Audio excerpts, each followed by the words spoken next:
மறைந்த தேமுதிக தலைவர் விஜயகாந்தின் உடல் பொதுமக்கள் அஞ்சலிக்காக தீவுத்திடலுக்கு கொண்டு வரப்பட உள்ள நிலையில் அதற்கான முன்னேற்பாடுகள் நடைபெற்று வருகின்றன.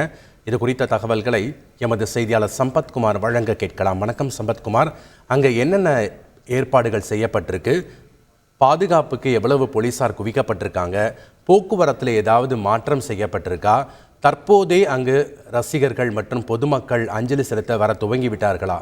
அங்க இருக்கக்கூடிய கள தகவல்கள் என்ன சம்பத்? வணக்கம். இரவு 8 மணி அளவில் தேமுதிக தலைமை கழகம் அறிவிப்பு ஒன்றை வெளியிட்டிருந்தனர். அதில் மறைந்த கேப்டன் விஜயகாந்த் அவர்களின் உடல் தீவுத்திடலில் அஞ்சலி செலுத்தும் வகையில் பொதுமக்கள், கட்சி தொண்டர்கள், அரசியல் பிரமுகர்கள், திரையுலக பிரபலங்கள் மற்றும் கலைத்துறையை சேர்ந்த அனைத்து தொழில்நுட்ப கலைஞர்களுக்கும் இறுதி அஞ்சலிக்காக அவரது உடல் அண்ணா சாலையில் உள்ள தீவுத்திடலில் நாளை, அதாவது வெள்ளிக்கிழமை காலை 6 மணியில் இருந்து மதியம் 1 மணி வரை பொதுமக்கள் பார்வைக்கு அவரது உடல் வைக்கப்படுகிறது. கேப்டன் விஜயகாந்த் அவர்களின் இறுதி ஊர்வலம் தீவுத்திடலில் இருந்து மதியம் 1 மணி அளவில் அங்கிருந்து புறப்பட்டு பூந்தமல்லி சாலை வழியாக தேமுதிக தலைமை கழக அலுவலகம் அடைந்து இறுதி சடங்கானது 4:45 மணி அளவில் தேமுதிக தலைமை கழக வளாகத்திற்கு விஜயகாந்தின் உடல் கொண்டு வரப்பட்டு நல்லடக்கம் செய்யப்படுகிறது என்று குறிப்பிடப்பட்டுள்ளது.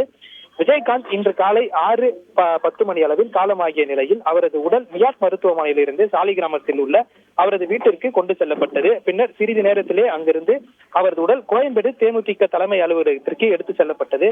தொடர்ந்து அங்கு அவரது உடல் பொதுமக்கள் அஞ்சலிக்காக வைக்கப்பட்டது. ஆயிரக்கணக்கான மக்களும் பிரபலங்களும் அவரது உடலுக்கு அஞ்சலி செலுத்தினர். இந்நிலையில் மக்கள் கூட்டம் அதிகமாகி உள்ளதை அடுத்து கோயம்பேடு அலுவலகம் நெருக்கடி மிகுந்த இடம் என்பதாலும் மாற்றாக இடத்தை தீவுத்திடலுக்கு மாற்றி முடிவெடுக்கப்பட்டுள்ளது. இந்நிலையில் தற்பொழுது தீவுத்திடல் மைதானத்தில் அஞ்சலிக்காக ஏற்பாடுகள் தீவிரமாக செய்யப்பட்டு வருகிறது.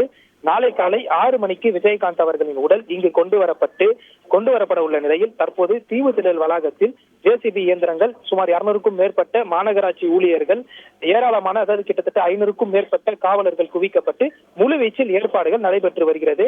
இந்த மைதானத்தில் தற்பொழுது அஞ்சலிக்கான மேடைகள் மற்றும் பந்தல்கள் அமைக்கும் பணியும், மேலும் மைதானத்தை சுற்றி புதர் செடிகளை அகற்றும் பணியிலும் மாநகராட்சி ஊழியர்கள் ஈடுபட்டு வரக்கூடிய காட்சியும் நம்மால் பார்க்கப்படுகிறது. அதேபோல் பொதுமக்கள் அஞ்சலிக்காக உள்ளே வரும் வழிகள், கட்டைகள் கொண்டு பாதைகள் அமைக்கும் பணியும், மேலும் விஐபிகளுக்காக பிரத்யேக பாதைகள் ஏற்பாடு செய்யப்பட்டு வருகிறது. நாளை காலை 6 மணிக்கு அவரது உடல் இங்கு அஞ்சலிக்கு வைக்கப்படும் என கூறியுள்ள நிலையில் அதிகாலை 4 மணிக்கு கோயம்பேடில் இருந்து அவரது உடல் சாலை மார்க்கமாக அழைத்து வருவதற்கான ஏற்பாடுகளும் நடைபெற்று வருகிறது. தற்பொழுது தீவுத்திடலில் நடைபெற்று வரும் ஏற்பாடுகளை சென்னை மாநகராட்சி ஆணையர் ராதாகிருஷ்ணன் பார்வையிட்டு ஆய்வு மேற்கொண்டு வருகிறார். அதேபோல் ஏற்பாடுகள் நடைபெற்று வரும் மைதானத்தில் தற்பொழுது தேமுதிக தொண்டர்களும் அவரது ரசிகர்களும் குவிந்து வரக்கூடிய காட்சியும் நம்மால் பார்க்க முடிகிறது. மேலும் நடிகர் விஜயகாந்தின் உடல் கோயம்பேடில் உள்ள தேமுதிக தலைமை அலுவலகத்தில் நாளை நல்லடக்கம் செய்யப்பட உள்ளது. அங்கு அவர் குறித்து வைக்கப்பட்டுள்ள இடத்தில் அவரது உடல் நல்லடக்கம் செய்யப்படுகிறது.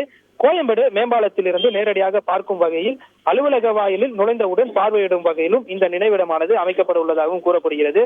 தேமுதிக அலுவலகத்தில் உள்ள கட்சி கொடியின் கீழ் நாளை அவரது இறுதி சடங்குகள் நடத்தப்பட்டு குறித்து வைக்கப்பட்டுள்ள இடத்தில் நல்லடக்கம் செய்யப்பட்டுள்ளது. அதற்கான பணிகளும் நடைபெற்று வரும் நிலையில் ஜேசிபி இயந்திரங்கள் இன்னும் சற்று நேரத்தில் அங்கும் வர உள்ளதாக தகவல் வெளியாகியுள்ளன.